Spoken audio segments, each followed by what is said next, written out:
Hi everyone, exam medicine channel में आप सभी का स्वागत है। इस वीडियो के अंतर्गत हम बात करने वाले हैं नई भर्ती विज्ञापन के विषय में।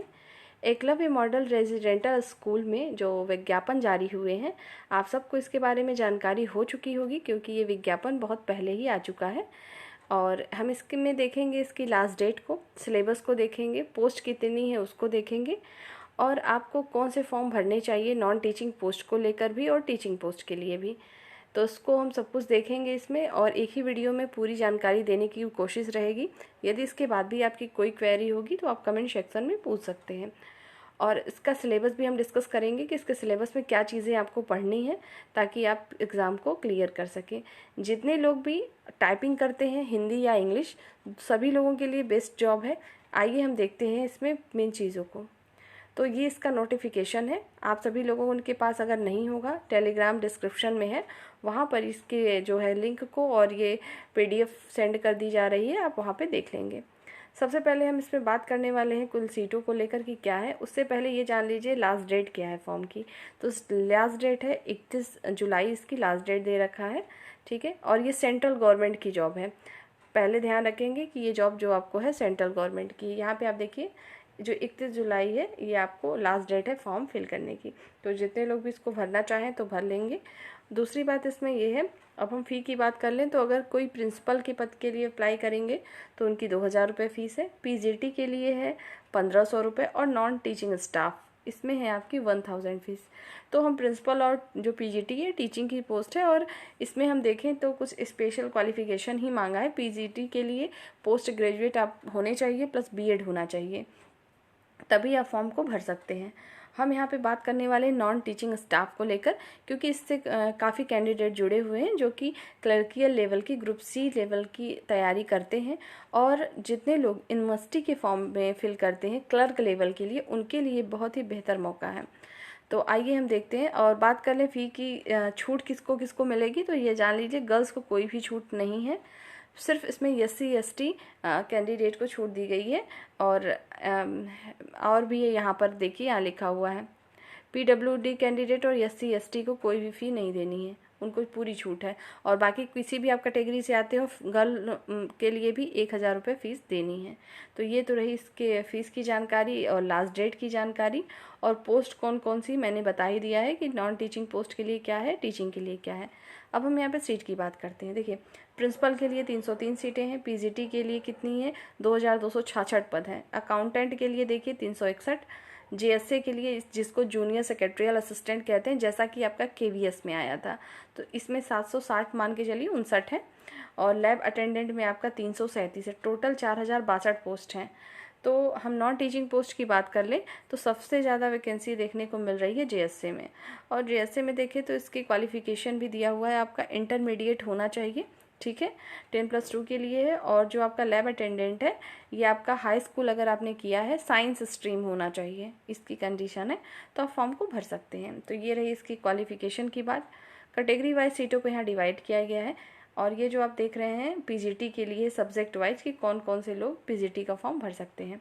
फिलहाल हम यहाँ चूँकि नॉन टीचिंग पोस्ट को टारगेट कर रहे हैं ताकि नॉन टीचिंग पोस्ट में जो लोग फॉर्म भरना चाहें वो अच्छे से देख लें। देखिए, जूनियर सेक्रेटरियल असिस्टेंट में टोटल 759 पद हैं, जिसमें से जनरल कैटेगरी के 311 पद हैं।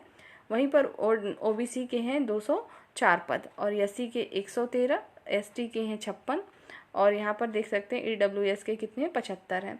इसी प्रकार से लैब अटेंडेंट के देख लीजिए, जनरल में है 154 और ओबीसी में है 100, ईडब्ल्यूएस में 37, एससी के हैं 55 और एसटी के हैं आपके 27। इसी तरीके से सारी कैटेगरी वाइज है सीटें। अकाउंटेंट की भी इसी प्रकार से है कि जनरल की 147 है, ओबीसी की 97 है और ईडब्ल्यूएस की 36, 54 है एससी की और 27 है एसटी की। तो ये रही सीटें और इसको आप चाहें तो अच्छे से फिर से रीड कर लीजिएगा। ये सारी चीज़ें इसमें पूरी डिटेल दी गई हैं। हम अब बात करेंगे इसके सिलेबस को लेकर और इसमें आप ये भी देख सकते हैं सैलरी को लेकर यहाँ पे लिखा है कि किस लेवल की है। तो आपकी जीएसए की वही है, लेवल 2 की है। जितना कुछ भी सेंट्रल गवर्नमेंट के अंडर में जितने भी क्लर्कियल पोस्ट होते हैं, जो भी उनके रूल्स होते हैं, सब कुछ आप पर भी फॉलो होंगे। बहुत सारे जहाँ पर भी आपकी पोस्टिंग होगी, बहुत सारे विद्यालय ऐसे कि आपको रहने के लिए भी व्यवस्था वहाँ पर मिलेगी।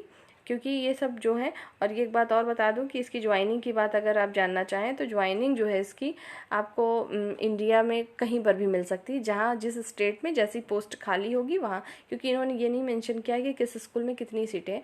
तो आपके यूपी में भी है कुछ जगह, और आपके एमपी में भी है, महाराष्ट्र में है, हर जगह पर है, तो कहीं पर भी इसकी पोस्टिंग हो सकती है। तो उसके लिए आप तैयार रहिएगा कि आपको पोस्टिंग कहीं पर भी दी जा सकती है। ठीक है, ये इसके सिलेबस के विषय में दिया हुआ है। और हम सबसे पहले बात करने वाले, ये पीजीटी के सिलेबस दिए गए हैं, हम यहाँ पे बात कर लेते हैं। सबसे ज़्यादा पोस्ट आपकी है जीएसए की, लेकिन आप देखेंगे कंप्यूटर का वेटेज सब में ज़्यादा है। आइए हम इसमें बात करते हैं। ये देखिए सिलेबस दे रखा है। रीजनिंग आएगी, ठीक है, फिर आपका मैथ आएगा जिसमें आपके क्वांट आएंगे, और आपके जनरल अवेयरनेस है। उसके बाद है लैंग्वेज टेस्ट होगा। लैंग्वेज में हिंदी और इंग्लिश दोनों ही करना है, और दोनों 15-15 नंबर के आएंगे। टोटल 30 नंबर के आएंगे। एक क्वेश्चन जो है एक नंबर का ही है, तो एक क्वेश्चन में 1 नंबर आपको मिल रहा है। तो देखिए 20 प्रश्न आपके रीजनिंग के पूछे जाएंगे, मैथ से 20 प्रश्न आएंगे, जीए से आएंगे 30 प्रश्न, और कंप्यूटर से भी आएंगे 30 प्रश्न। और जो लैंग्वेज टेस्ट होगा आपका, इसमें हिंदी इंग्लिश दोनों है। 15 नंबर की इंग्लिश, 15 नंबर की हिंदी आएगी, ये 30 नंबर। देखिए कंप्यूटर को हर जगह वेटेज दिया भी जा रहा है। इसमें आपकी टाइपिंग भी होगी। पहली बात देखिए, टोटल 130 प्रश्न होंगे, 130 नंबर के होंगे। टोटल आपको 2.5 घंटे का समय दिया जाएगा। तो ये रहा इसके बारे में जानकारी। और ऑब्जेक्टिव ही प्रश्न होंगे ही, इससे भी आपको पता ही है। बात करें आपके टाइपिंग की, तो जिन लोगों को हिंदी टाइपिंग आती है तो अच्छी है, इंग्लिश आती है तो भी कोई बात नहीं, आप दोनों में से किसी एक पर ही करेंगे। ठीक है, हिंदी करिए या तो इंग्लिश टाइपिंग करिए। तो यहाँ पर आप देख लेंगे, और मैक्सिमम लोग तो इंग्लिश पे ही अगर चॉइस है तो करना पसंद करेंगे। तो आप देख लीजिएगा, आपकी जो है पीसी पर्सनल कंप्यूटर पे ही टाइपिंग होगी। ये सारी चीज़ें इसमें दे रखी है। नेगेटिव मार्किंग की बात करें तो आपका जो फर्स्ट पेपर है, मतलब जो आपके ऑब्जेक्टिव टाइप के प्रश्न है, उसमें नेगेटिव मार्किंग है। तो 1/4 जो है नेगेटिव मार्किंग दे रखी है। तो ये रहा इसके लिए। और ये जो आपके स्किल टेस्ट होने हैं वो आपके क्वालिफाइंग नेचर के होंगे। स्किल टेस्ट यहाँ पे है, आप देख सकते हैं।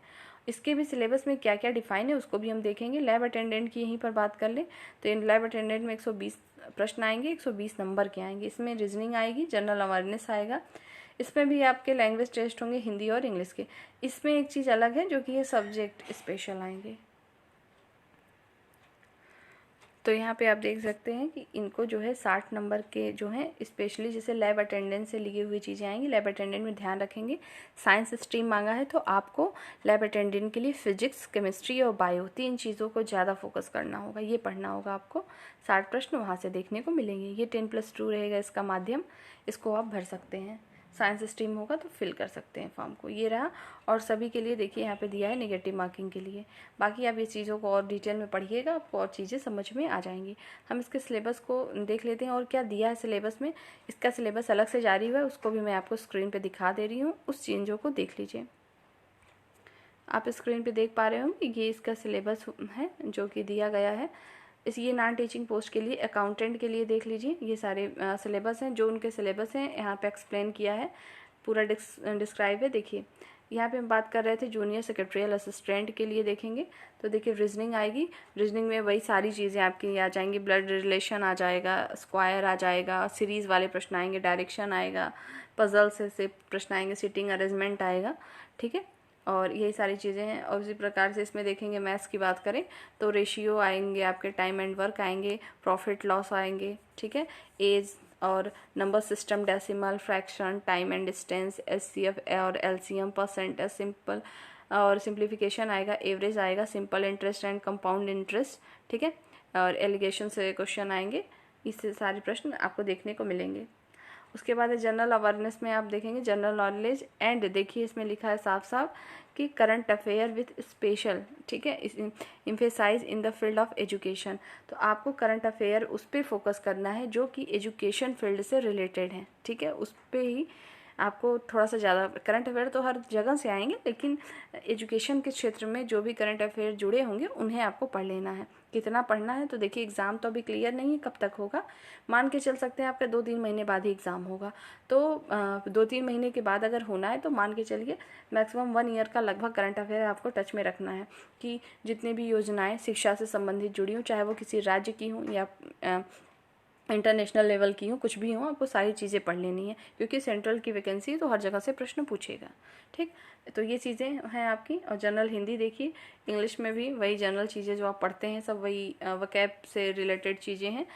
ठीक है, आर्टिकल्स आएंगे, कंप्रीहेंशन आएंगे, फिलिंग इन द ब्लैंक्स, ठीक है, adverb, error correction, sentence rearrangement, unseen passages आएंगे, antonyms, synonyms, grammar, idiom and phrases. इसी प्रकार से आपकी हिंदी में भी हैं संधि, समास, विलोम, पर्यायवाची, ये सारी चीज़ें आपको पढ़नी है। और कंप्यूटर की बात कर लें तो यहाँ पे आपके फंडामेंटल ऑफ कंप्यूटर सिस्टम, ठीक है, basic of computer system, MS word आएगा, कीबोर्ड, शॉर्ट्स की आएंगे, और इम्पॉर्टेंट जो है कंप्यूटर टर्म्स पूछे जा सकते हैं, एब्रीविएशन मतलब आपका फुल फॉर्म आ सकते हैं, कंप्यूटर नेटवर्क, ठीक है, और जो आपकी साइबर सिक्योरिटी होती है, साइबर क्राइम से रिलेटेड और इंटरनेट से रिलेटेड प्रश्न पूछे जाएंगे। तो देखिए, और अब बात कर लेते हैं इसकी तैयारी को लेकर। तो जितनी चीज़ें आप पढ़ते हैं इसमें कोई भी सब्जेक्ट ऐसा नहीं है कि आप जो भी तैयारी करते हैं उसमें नहीं पढ़ते, पढ़ते सभी हैं। और आपको मेन फोकस कर लेना है जहाँ से नंबर ज़्यादा गेन कर सकते हैं। जैसे कंप्यूटर का पोर्शन ईजी भी होता है, आप वहाँ से कर सकते हैं। चैनल के माध्यम से आपको पूरी कोशिश करी जाएगी कि समय समय पर आपको वीडियो अवेलेबल होता रहे हर चीज़ का, आप वहाँ से भी तैयारी कर सकते हैं यदि चाहें तो। और कंप्यूटर की चीज़ों को मैं आपको कंप्लीट करा दूँगी, और अगर आप चाहेंगे तो पहले मैं इसको थ्योरी वाइज और उसके बाद आपको क्वेश्चन से भी कंप्लीट करा दिया जाएगा। ठीक है, और ये रही सिलेबस लैब अटेंडेंट के लिए। इसमें भी रीजनिंग आएगा आपका, जनरल अवेयरनेस, जनरल हिंदी और जनरल इंग्लिश, और इसमें स्पेशल नॉलेज ऑफ, देखिए ये आपका है लैब अटेंडेंट के लिए ना, कि जो सब्जेक्ट स्पेशल नॉलेज क्या क्या पूछा जाएगा। तो देखिए इसमें लिखा है लैब वर्क, और जो आपको लैब में करना क्या है, प्रैक्टिकल्स वर्क जो होते हैं लैब में, चूँकि साइंस मांगा है तो जैसे केमिस्ट्री की प्रैक्टिकल बच्चे करते हैं, फिजिक्स के दौरान प्रैक्टिकल कराए जाते हैं, तो क्या क्या चीज़ें हैं उससे संबंधित चीज़ें पूछी जाएंगी। ठीक है, और केमिकल से रिलेटेड और आपके जितनी चीज़ें हैं टेक्निक्स होनी चाहिए, देखिए फिजिक्स की, ठीक है, केमिस्ट्री, ठीक है, और उसके बाद लाइफ साइंस में तो वही बायोलॉजी, मैंने शुरू में ही आपको बताया था कि इस पर ज़्यादा फोकस कर लेना है आपको। ठीक है, UPSSC आयोग के द्वारा अभी लैब अटेंडेंट का था, उसमें वैकेंसी 2016 की थी, उसमें भी लोगों ने पढ़ा था, उसमें उन्होंने जो दिया था फिजिक्स, केमिस्ट्री, बायो का ही वेटेज ज़्यादा था, तो उस चीज़ों को आप पढ़ सकते हैं। अगर आपको इसके बाद भी कोई डाउट हो किसी भी चीज़ में तो आप पूछ सकते हैं कमेंट सेक्शन में, आपको बता दिए जाएंगे। बाकी अब अपनी तैयारी करते रहिए, एग्ज़ाम जब होना होगा 2-3 महीने में हो जाएगा, और इस से जुड़ी हुई कोई भी न्यूज़ होगी तो आपको ज़रूर अपडेट मिलेगी चैनल के द्वारा। इस वीडियो में इससे जुड़ी सिर्फ इतनी ही चीज़ें हैं, नेक्स्ट वीडियो में हम फिर मिलेंगे, तब तक के लिए टेक केयर, जय हिंद।